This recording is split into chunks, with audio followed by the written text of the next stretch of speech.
미국 에너지부가 한국을 민감국가로 지정한 건 윤석열 대통령과 여권 인사들의 연이은 핵무장 발언이 주요 배경이 됐다는 주장이 제기됐습니다. 더불어민주당 이재정 의원은 오늘 유튜브 방송에 출연해 복수의 미국 상원 의원들에게 직접 확인했다며 이같이 밝혔습니다.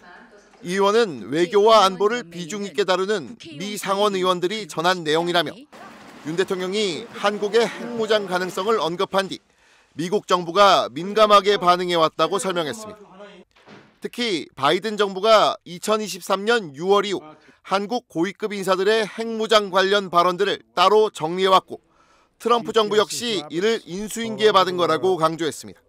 그것들을 2023년 6월부터 바이든 정부가 리스트업을 하기 시작했다고 합니다. 우리는 지금 1월이라고 얘기해서 바이든 정부 당시 지정을 했다고 하는데 종합된 정보가 바이든 정부에 의해서 판단이 된 건 맞고요. 물론 트럼프의 인수위가 전혀 이 문제를 판단 안 한 것도 아니다. 앞서 윤석열 대통령과 김용현 전 국방부 장관은 한국의 자체 핵무장 가능성을 거론해왔습니다.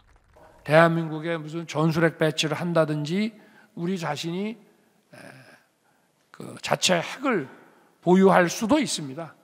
우리는 기본적으로 확장 억제, 핵우산에 기반을 둔 북핵 위협에 대응하는 것은 기본입니다.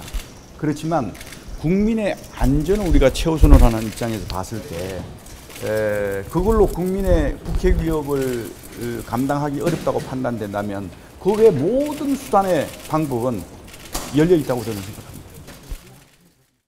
반면 안철수 국민의힘 의원은 여권의 핵무장론 때문에 민감국가로 지정됐다는 건 가짜뉴스라고 주장했습니다. 안 의원은 오늘 SNS에 미국이 외교정책상 문제가 아니라 에너지부 산하연구소에 대한 보안 관련 문제가 이유라고 밝혔다며 지금 여야가 할 일은 미국 정부의 정확한 입장을 파악하고 민감국가 지정을 철회하도록 초당적으로 힘을 모으는 것이지 정쟁이 아님을 명심해야 한다고 말했습니다. 이와 관련해서도 이재정 의원은 단순한 유출 사건으로 민감국가 지정이 된 게 아니라 전체적인 맥락과 본질을 봐야 한다면서 매우 안이한 판단이라고 반박했습니다. 외교부가 어젯밤 기자단 공지를 통해 미국 에너지부가 한국을 민감국가에 포함시킨 것은 외교 정책상 문제가 아니라 에너지부 산하 연구소에 대한 보안 관련 문제가 이유인 것으로 파악됐다고 밝혔습니다. 보안 문제가 뭔지 미국과 한국 중 어느 쪽이 문제를 일으켰는지는 설명하지 않았습니다. 이런 와중에 미국 에너지부가 수출 통제 대상인 원자로 설계 소프트웨어를 가지고 한국행 비행기에 타려던 연구소 직원을 해고한 사실이 확인됐습니다. 에너지부 감사관실이 재작년 10월부터 작년 3월까지의 감사 내용을 정리해 의회에 제출한 보고서입니다.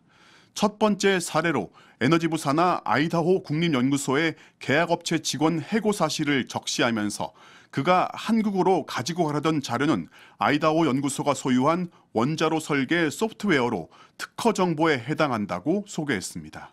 이어 에너지부 감사관실이 해당 직원의 이메일과 문자 대화를 조사해보니 그가 수출 통제 규정을 인지하고 있었고 외국 정부와 소통했다고 밝혔습니다. 해당 직원이 한국행을 시도했다는 점에서 외국 정부는 한국일 가능성이 높습니다.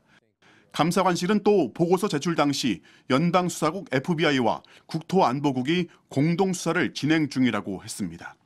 감사 내용대로라면 미국 에너지부 산하 연구소 직원이 한국 정부와 소통해 특허 정보인 원자로 설계도를 빼내려 했다는 얘기입니다.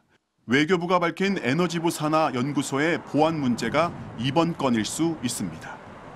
다만 이 하나의 사건 때문에 한국이 민감 국가로 지정됐다고 말할 수는 없습니다.